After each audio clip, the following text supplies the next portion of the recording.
নমস্কার। আমার সকল ইউটিউব এবং ফেসবুকের সমস্ত শুভানুদ্দেরকে আমার আন্তরিক প্রীতি, অভিনন্দন, ভালোবাসা। আমি গুরুজি উত্তম শাস্ত্রী বলছি। আমি গত একটা প্রোগ্রাম করেছিলাম যাদের কালসর্প, শনি সারসাথী, মাঙ্গলিক আছে, তার থেকে বেরোবেন কি করে বা আপনি জানবেন কি করে। তা আজকে যেটা আমি বলছি, এই যে সাবজেক্ট পরীক্ষা সমস্ত ছাত্র ছাত্রীর উদ্দেশ্যে বলছি, কিন্তু এটা কিন্তু আজকে বিদ্যা লাভের জন্য বলছি, যে বিদ্যা লাভের জন্য এই জ্যোতিষশাস্ত্রের মাধ্যম দিয়ে কি টোটকা করলে ভালো থাকবে বা পড়াশোনায় মনোসংযোগ আসবে, পড়াশোনার প্রতি ভালো সংযোগ দেবে, পড়াশোনার প্রতি মনোসংযোগটা তীব্র প্রখর হবে এবং পড়াশোনার প্রতি পজিটিভ যেটা থাকবে সেটার জন্য বলছি। কোন মুখ কোন দিকে পড়তে বসবে, কোন কালারটা ব্যবহার করবে, কখন পড়ার টাইম সেটাও বলে দিচ্ছি এবং রাশি অনুযায়ী বলছি।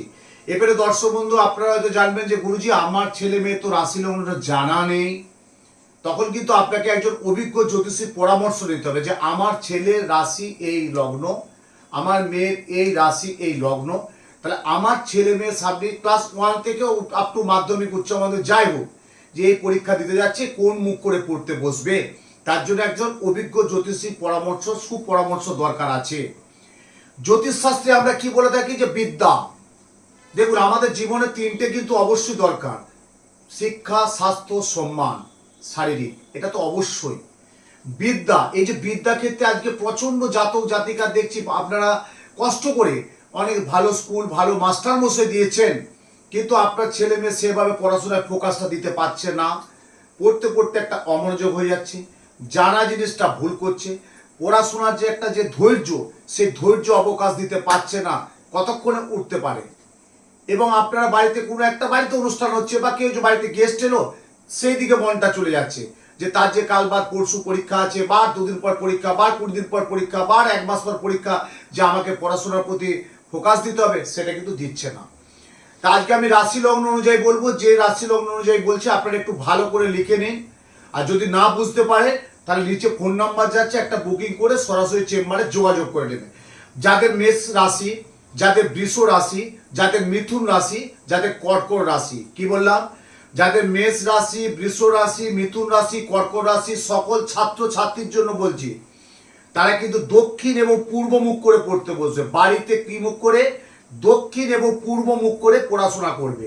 এবং পড়ার টেবিলটা যেমন গ্রিন, সবুজ কালার হয়। আপনি হয়তো চেয়ার টেবিলে পড়ছেন বা বিছানায় পড়ছেন, তাহলে পর্দাতে একটা সবুজ রাখবেন, বা বিছানার বেড কভারটা যে থাকে, বেডশিটটা, সেটা সবুজ কালার যেমন থাকে। আর যদি আপনি চেয়ার টেবিলে পড়েন, কার্পেটটা কিন্তু সবুজ থাকবে। তাহলে কি বললাম, যাদের মেষ রাশি, বৃষ রাশি, মিথুন রাশি, কর্কট রাশি, তারা দক্ষিণ এবং পূর্ব মুখ করে পড়তে বসবে। আর যতটা পারবেন সবুজ কালারটাকে একটু রেফার করবেন, গ্রিন কালারটাকে একটু সবসময় প্রাধান্য দেবেন। বুঝালাম? এবারে যাদের বৃষ রাশি, মকর রাশি, কুম্ভ রাশি, মীন রাশি, সকল ছাত্রছাত্রীর উদ্দেশ্যে বলছি, যাদের ধনু রাশি, মকর রাশি, কুম্ভ রাশি, মীন রাশি, তাদের উদ্দেশ্যে বলছি, তারা কিন্তু বাড়িতে পড়তে বসবে কোনটার দিকে? দক্ষিণ এবং পশ্চিম মুখ করে। কোন দিকে? দক্ষিণ এবং পশ্চিম মুখ করে পড়তে বসবে। এবং কি কালারটা ইউজ করবে? ইয়েলো বা হোয়াইট, হলুদ এবং সবুজ, এই সাদা, হলুদ এবং সাদা, এই কালারটা কিন্তু পড়বে, পরনে ধারণ করবে বুধবার দিন। বুধবার দিন সকল ছাত্রছাত্রীর যদি বলছি বিদ্যা, বুধবার, বুধের আরাধ্য দেবী যে ত্রিপুরা সুন্দরী, আপনারা জানেন বিভিন্ন সারা পৃথিবী, ভারতবর্ষ সমস্ত জায়গায় যে বুধের একটা যে আমাদের পান্না ধারণ করে, পান্নার কিন্তু কালার কিন্তু লাল হয় না, সাদা হয় না, ইয়েলো হয় না, সবুজ হয়। পান্না মানে সবুজ, জানেন আপনারা সেটা।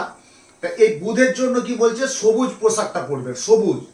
আর যে রাশি বললাম, ধনু রাশি, মকর রাশি, কুম্ভ রাশি, মীন রাশি, তাদের কিন্তু ইয়েলো এবং সাদাটা কিন্তু করবেন বুধবার দিন।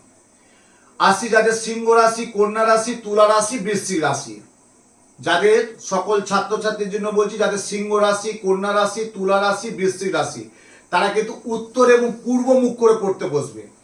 হয়তো আমার 10-12 মিনিটের প্রোগ্রামটা করছি, তো হয়তো বুঝতে পারবেন না, তার জন্য এটা কিন্তু আপনাদের হতেই পারে, আমিও হয়তো বুঝতে পারি না, কিন্তু আপনারা ফোন করে জেনে নিন। আমি একজন ডাক্তারবাবুর কাছে গিয়েছি, ডাক্তার হয়তো একটা লিখে দিল, কিন্তু আমি সেটা বুঝতে পারছি না। আমি তখন ফোন করে জেনে, ডাক্তারবাবু আমি তো বুঝতে পারছি না কখন কিভাবে মেডিসিনটা আমি খাবো, তখন বুঝিয়ে বলে দেয় এই টাইমে খাবে, বা কোনো একটা ফার্মাসিস্ট ওষুধ দোকানে যে আমাকে কাউন্সিলিং করে জানতে হয় যে আমি কখন কিভাবে ওষুধটা খাবো। তা সেই রকম আপনারা যদি বুঝতে না পারেন, এই 10-12 মিনিটের প্রোগ্রামে। তাহলে আপনারা একটা কাজ করুন, নিচে ফোন নাম্বার যাচ্ছে, একটু কাইন্ডলি যোগাযোগ করে চেম্বারে যোগাযোগ করুন যে আমার ছেলে বা আমার মেয়ে যে যা পরীক্ষা দেবে, যে আমার এই টাইমে এই পরীক্ষা আছে, এই রাশি বা এই রাশি অনুযায়ী কোন মুখটা পড়বে বা কোন মুখ করে পড়াশোনা করলে তার পড়াশোনার বুদ্ধি, চেতনা, চৈতন্য বিকাশ পাবে। তা যাদের সিংহ রাশি, কন্যা রাশি, তুলা রাশি, বৃশ্চিক রাশি, তাদের বললাম উত্তর এবং পূর্ব মুখ করে পড়তে বসবে এবং ব্লু কালারটা ইউজ করবে। বলে ব্লু কালার, বুধবার দিন ব্লু কালারটা পড়বে, যেমন পড়ে থাকে। এবারে হয়তো বলবে যে আমি ব্লু কালার পড়লে কেমন লাগবে, বা ইয়েলোটা পড়লে কেমন, সাদাটা কেমন পড়লে কেমন লাগবে, বা কেউ বলবে আমাকে, আপনি তো বলেছেন যে দক্ষিণ পূর্ব মুখ করে পড়তে বসতে গ্রিন কালারটা কেমন পড়লে কেমন লাগবে। রুমাল ব্যবহার করবেন, হাতে সুতো করবেন, সুতো ব্যবস্থা করবেন, হাতে সুতো ধারণ করবেন। কালারটা কিন্তু মাস্ট, কালার কিন্তু কালারে কিন্তু প্রচুর কাজ আছে, প্রচুর কাজ আছে। আমাদের জ্যোতিষশাস্ত্রে অনেক টোটকা আছে। এবং যাদের বলছি, যাদের দেখবে গণিত শাস্ত্রে খুব ভয় আছে, আমি ইতিপূর্বে আগে বলে দিয়ে গেছি, অনেকেই করেছে, কিন্তু গণিত শাস্ত্রে যাদের প্রচন্ড ভয়, মানে একটা ভীতি, মানে অঙ্ক দেখলি বাবা পারবো না, কিন্তু তার মেধা আছে, সে করলে করতে পারে, তার বাড়ির টিচার বা ক্লাসের টিচার বলছে সেটা কিন্তু, বা মেয়েটার কিন্তু পারে গণিতটা, কিন্তু করছে না, ভয় এসে যাচ্ছে, নার্ভাস এসে যাচ্ছে। 17টা পাতা উল্টাবেন, ঠিক 17টা পাতা, গণিত শাস্ত্রের যেমনি একটা বই আছে, 17টা পাতা উল্টাবেন। ওই 17টা পাতার ভিতরে দশকর্মা দোকানে গিয়ে ময়ূরপুচ্ছ কিনতে পাওয়া যায়, ময়ূরপুচ্ছ। ওই 17টা পাতার ভিতরে ময়ূরপুচ্ছ এক খণ্ড, দুটোর মধ্যে ঢুকিয়ে দেবেন, একটা খণ্ড ঢুকিয়ে দেবেন 17 পাতার মাঝখানে। 17 পাতার মাঝখানে দশকর্মা দোকান থেকে ময়ূরপুচ্ছ কিনে এনে গণিত বইয়ের শাস্ত্রের মধ্যে, গণিত শাস্ত্রের বইটার মধ্যে রেখে দেবেন। দেখবেন আপনার ছেলে মেয়ের পড়াশোনার, গণিত শাস্ত্রের প্রতি অনেক ভয়, অনেক জড়তা কেটে যাবে। দীর্ঘ প্রমাণিত, এবং আমার কথা শুনে প্রচুর প্রচুর প্রচুর ছাত্রছাত্রী বাবা মারা করেছে বা তাদের ছেলে মেয়েকে পড়িয়েছে, করে কিন্তু অনেক উপকৃত হয়েছে। এটা একটা টোটকা বললাম। আরেকটা বলছি, ক্লাস 1 থেকে উচ্চ মাধ্যমিক বা যারা সরকারি চাকরি পরীক্ষা দিচ্ছে বা বেসরকারি পরীক্ষা, তাদের প্রত্যেকের জন্য বলছি, তাদের গার্জেনদের জন্য বলছি, বৃহস্পতিবার দিন বেলা 12টার আগে দশকর্মা দোকানে গিয়ে সামান্য একটু সিদ্ধি কিনে নেবেন, কিচ্ছু ব্যাপার নেই। এই যে সিদ্ধিটার যে গুরুত্বপূর্ণ যে একটা ভূমিকা, সিদ্ধি, সর্বকার্য সিদ্ধি পার্বতী প্রিয় পুত্র গাং গণেশায় নমঃ। কি বললাম? সর্বকার্য সিদ্ধি পার্বতী প্রিয় পুত্রায় গাং গণেশায় নমঃ। এই যে সিদ্ধি যদি একটু বইয়ের ব্যাগের মধ্যে আপনি রেখে দিতে পারেন, দেখবেন আপনার পরীক্ষার মনোসংযোগটা ভালো হবে, সিলিং মিস্টেক হবে না, পড়াশোনার প্রতি জানা জিনিসটা ভুল হবে না। শুধু একটু দশকর্মা দোকানে গিয়ে বেলা 12টার আগে, বৃহস্পতিবার বেলা 12টার আগে রেখে দেবেন। এটা কিন্তু সকল ছাত্রছাত্রীর মধ্যে যাদের রাশি অনুযায়ী আমি কোন দিকে পড়তে বসবে, কোন কালারটা ব্যবহার করবে, এটা আমি বললাম, এবং কি করণীয় সেটাও বললাম। এরপর যেটা বলছি, যে বিদ্যার জন্য যে সরস্বতী নীল যন্ত্রম, যেটা আমি প্রতি বছর প্রত্যেককে দিয়ে থাকি, সামনে মাধ্যমিক, উচ্চ মাধ্যমিক, ক্লাস 7, 8, 5, 6 যে যা পরীক্ষা দেবে কেন, এই সরস্বতী যন্ত্রম কিন্তু আপনি বাড়িতে নিয়ে যাবেন, নিয়ে যেখানে পড়তে বসে সে পড়ার টেবিলের সামনে রাখবেন। ধরুন আপনার ছেলে মেয়ে বিছানায় পড়ছে, ঠিক আছে, শোকেসে রেখে দিলেন বা একটা ওই রুমের মধ্যে রেখে দিলেন, বা চেয়ার টেবিলে পড়ছে, সে কম্পিউটার আছে বা আরও কিছু আছে, সেখানে যন্ত্রমটা বসিয়ে রাখলেন। দেখবেন যত এই সরস্বতী মহা নীলসহ যন্ত্রমটা বসিয়ে রাখবে, তত দেখবেন আপনার ছেলে মেয়ের প্রতি পড়াশোনায় মনোসংযোগটা বাড়বে। দেখতেই পাচ্ছেন আপনার সরস্বতী যন্ত্রটা আমি কীভাবে তৈরি করেছি, মা সরস্বতীর ছবি দিয়ে আছে, এবং নীল সরস্বতী যে যন্ত্রমের, যেটা আমাদের যন্ত্রম বানানো হয়, সেই যন্ত্রমটার মধ্যে আমি তৈরি করে বানিয়েছি।